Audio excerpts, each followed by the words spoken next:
So right now we are in Oahu and we're heading to a part of the island that we're told is not white people and not tourist friendly at all. But we heard an amazing story about a person named Twinkle. She has the personality of Mother Teresa and the fist of Mike Tyson, and she actually runs a self-governing anarchist homeless community that's only run by women down in this part of the island. We just spoke to her and she gave us the go-ahead to actually be allowed in.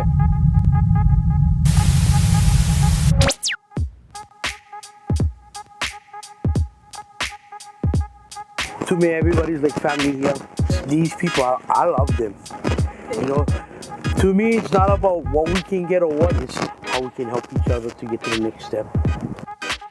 She told us what makes this community so special, as well as the immense struggles that they face every day. I mean, let me tell you what, we're not one perfect community, we're still learning.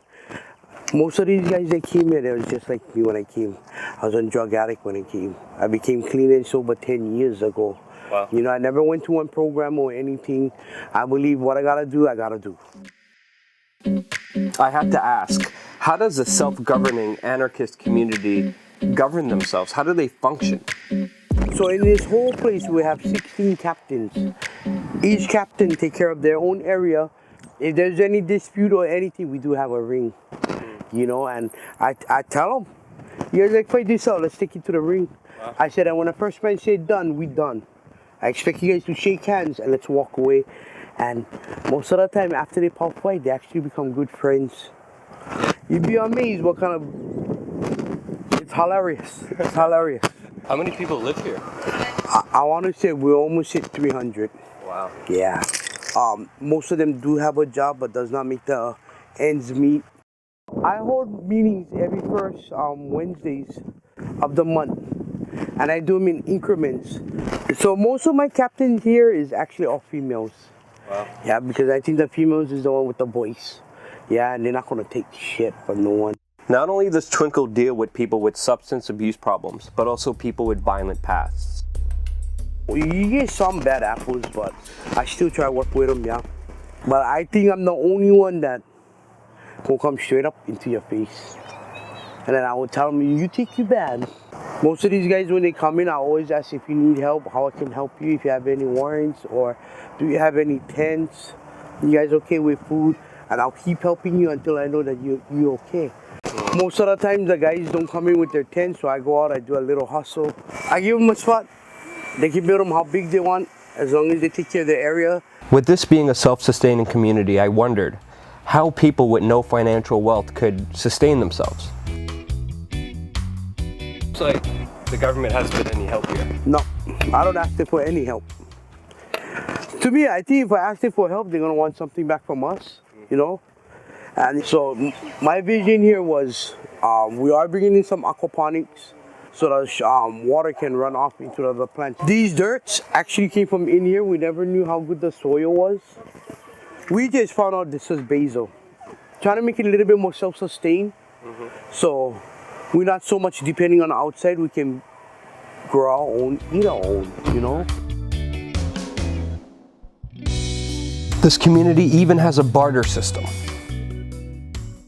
So what I'm doing is I'm looking for 2 10 by 20s to run across so I can actually open them up like a store. And I want to be able to put everything on a rack so at least they can go through them. Like a thrift store. Yeah. You know, you don't need to buy it, but you will do something for it. Some of the personal stories Twinkle shared with us are too graphic and personal to show in this video. But I truly wondered, after everything she has been through, how does she do it? Let me tell you what, God been meeting all my needs. I mean, even the last week of the month is my hardest. There's always something on that table.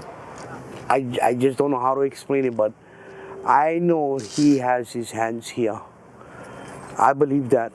I've seen a lot of people that has been using. I see them going clean. You know, I see them making that difference today, actually caring and thinking about the kids.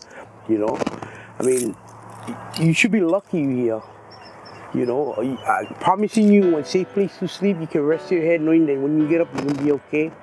And if you're hungry, any of your neighbors you ask, they will feed you.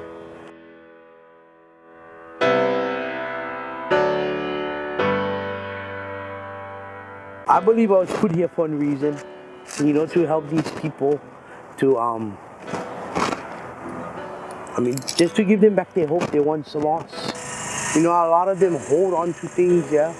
And I tell them, you know, when you hold on to the wreckage of your past, that's how you become like the wreckage of your past. But if you let them go and give them to God, you'll be okay.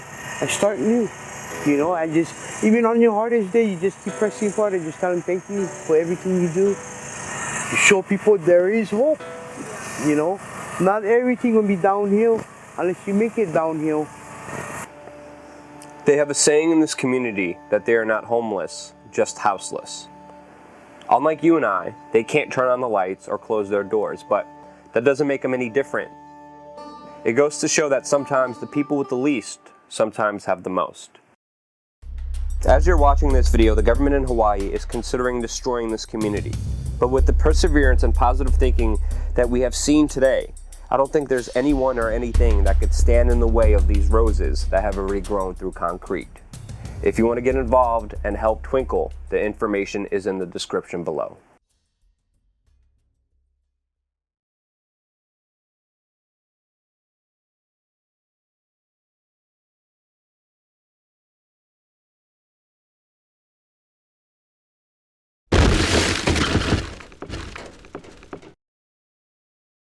Picture of him. He finally leaves. I finish my video. It's 4 o'clock in the morning. I go back upstairs, upload it, and the video's out. Next day, I'm walking out here. I walk down to a local restaurant. I see him again. He's like, "Money," and I'm like, "No, no way." I sit down. I'm looking at my food, and I look over in the window, and he's staring at me in the window. I'm like, "All right, kid, come on."